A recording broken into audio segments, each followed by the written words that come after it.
Welcome back to another fine-ass life story with Legit Rabbi, featuring Legit Rabbi. That sounded better in my head. Playing some domination on favela because that's how I do. Full party of 6 from Twitter. We don't play the objective. No, we don't kill. We play the objective. We win. No kills. Pacifist style. That's how I roll. Knock down some McDonald's. Get those fat asses out of the way. Build room for kosher slaughterhouses so we can get more bar mitzvah people. That's how we do it. Cook matzo balls. Not circumcisions. If you make a joke about circumcision for Microsoft points, I'm gonna block you. I'm not gonna block you. You're just gonna look like a dumbass because rabbis don't do circumcisions.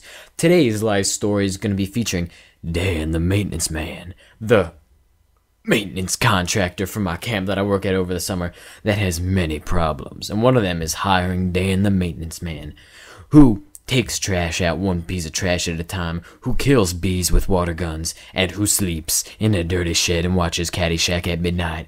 This is the Sleepover.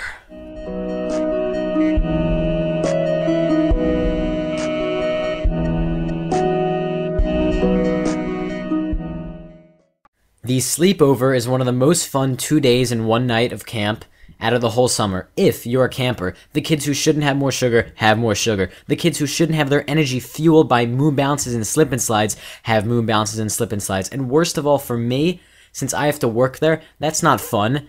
I want to eat ice cream and do backflips off a moon bounce and land on my friends and get yelled at. But I can't because I have to work there. I'm supposed to be responsible. So for about 2 hours this year, maybe around 4 to 6, my job was to watch the kids on the field have fun playing on the moon bounce. I said this in my first video, don't you dare make a comment about that. I see you out in the comment box, fuck you, don't do it. Okay? Good. So, I got to watch the kids and just sit there and drink water because it was really boring for 2 hours and I wanted to jump on the moon bounce and everything. So they told me if I did a good job, which, what do I have to do, sit there? Oh, if a 10th kid goes in, nope, only 9 kids at a time. But I said, no, you want to go on the moon bounce? You wait. Okay, that's how it works. That's how simple my job is. I just told you my entire summer job. So, at about 5:30, I finally get to go on the moon bounce with my friend, and all the little kids are being dumb, like not even jumping around. How do you not jump around on a moon bounce? If you don't want to be there, get out. And we're like slamming the ball through the hoop. There's a basketball net in there, by the way. And then we're in there for about 10 minutes, and the side starts to lean over in the moon bounce, and it starts to collapse. And at first everyone's laughing because my friend's really big and he's leaning on the side. And then after that, we actually realized that the pump had just completely decided to just take a nap and go off. And at first the wall started to cave in, that's what it was. And then after about 30 seconds, the next 3 seconds went by in a blur. Like I'm telling you, the first wall went down, and then right after that, the entire thing just came to the ground. And as it's coming to the ground, these kids are screaming because they're like 7 or 8 years old.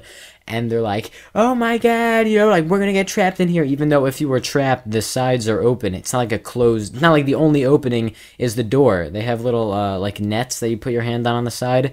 Okay, so no one's gonna suffocate.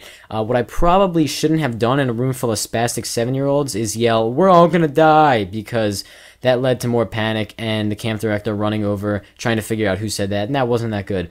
What actually happened was Dan the maintenance man. Isn't it funny how everything comes back to him? Dan the maintenance man over-circuited the power because we were running the DJ station, the water slide, other moon bounce, this moon bounce, and a cotton candy machine and a popcorn machine. And so it short-circuited and the moon bounce completely came down.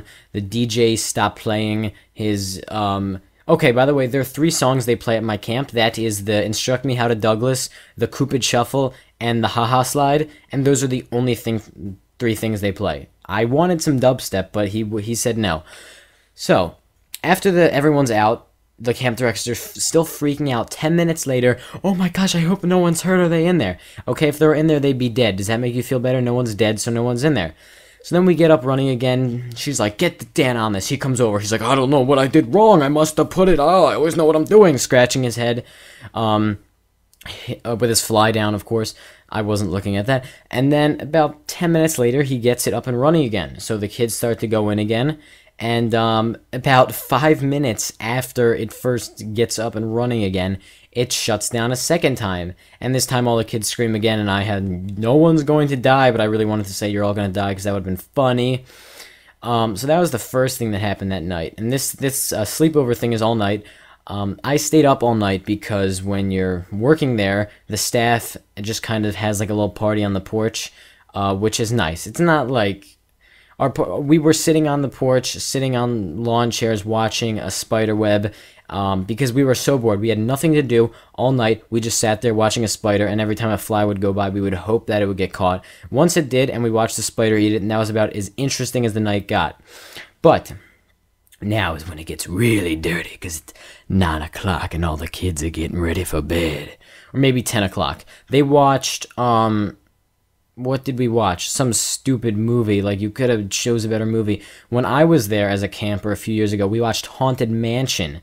That movie is, how they say in the California, hella good. But this movie was, like, stupid. I don't even know. It's one of those new animated movies that's stupid. I'm not even gonna, I'm just stuttering now. But anyway, I digress. The kids are starting to go to bed, and this is where it gets nice and dirty. Dirty is in dubstep, not like dirty. Actually, yeah, there were people lezzing out during the movie last year who got kicked out, so we were on strict orders to oversee the movie. Of course, all the kids who were over the age of 12 had left and gone and done their own thing. We don't know what they did, but I don't think a group of 7-year-olds is interested in other people. I think they just want to watch the frickin' movie. So after that, everyone starts going to bed, and we start hanging out, and my friend and I, we were just like, we're just gonna walk around from like midnight to like 7 in the morning just for fun. We pulled like a ton of pranks, and I guess we go to the maintenance shack, and Dan it was all the staff, but Dan the maintenance man wasn't with us up on the porch. He was sitting by himself in the maintenance shed, which is a little tiny shed that has like a ton of stuff for no reason. And he was working on 2 things that night. The first thing was getting his laptop set up, which I showed him. Since his battery wasn't working in his laptop, it had to be plugged into the electrical outlet, which he still didn't understand. But he figured it out after I told him. So he's like, I got 3 movies for tonight. We got Caddyshack, Animal House, and I forget the third one. But it was another really stupid movie. And actually, they're okay movies. I shouldn't say that. But he probably analyzed them a pretty bad way. And so he's sitting there. And we come in like an hour later, and he's sitting there passed out with chips on his stomach, watching the end of Animal House. Then at like 2 in the morning, he decides to get up, and we hear like some ringing through the woods. There's like a buzzsaw going off. We go over there. We're like, dude, what are you doing? It's like 2 a.m. You're going to wake the kids up. Some of them have been off their meds for 12 hours. They're going to be talking faster than I am. He's like, well, working on this ingenious invention. It's the new bee trap. And Dan is obsessed with killing bees. He thinks if you kill all the bees, if you kill all of them, okay. He probably has killed 100 to 200 bees. We're outside, in the woods, at a camp. You cannot get rid of the bees. You can shoo them away, but you can't exterminate them from the camp, okay?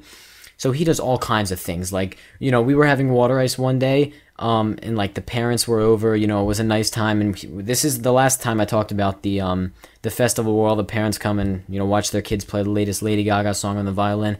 And he just dumps the water ice all over the table as the parents are like trying to get it. It looks totally unprofessional. And he's like, yeah, come on, bees, drink up. It's the Last Supper. And the bees are like flying around the water ice. And he just pumps a giant water gun and is spraying them down with soapy water in the water gun. How dumb can this guy get? Who kills bees with a water gun? So he makes a pretzel container containing turkey or other rotten food, Kool-Aid, and rigs it so the bees can only go in one way, but they can't come out. He didn't catch any bees for the next 2 weeks. I might make a part 2, but I don't like the videos running really long. So thanks for watching, guys. Stay tuned for part 2. Subscribe me, Twitter me for games like this. This is a hilarious pacifist game, so thanks to the guys who are playing with me. Stay tuned.